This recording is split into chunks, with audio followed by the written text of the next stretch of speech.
How does an operating system boot?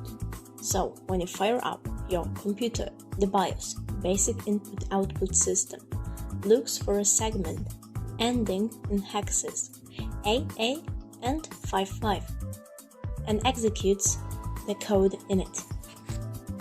The run code is called the boot sector. Its role is to load the kernel.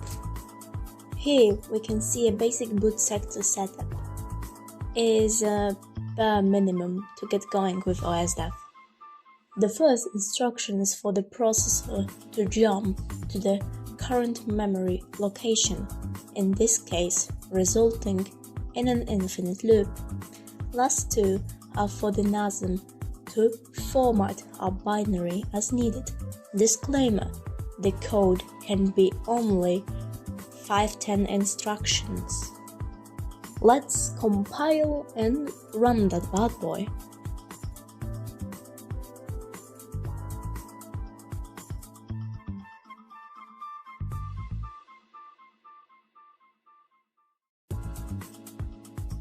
As you can see, the code does absolutely nothing. Let's change it by making the boot sector load the kernel that prints the character A.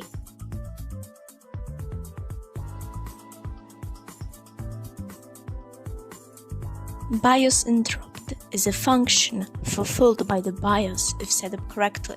Here is an example of a BIOS interrupt. The move instruction moves the value to register. The int instruction invokes the BIOS interrupt. Let's figure out what this one does.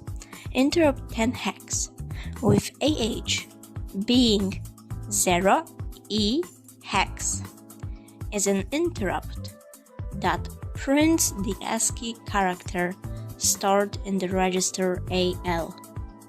I will link a table of BIOS interrupts in the description so you can give it a read. So that is it for today's episode. In the next one we're gonna discuss on loading C code.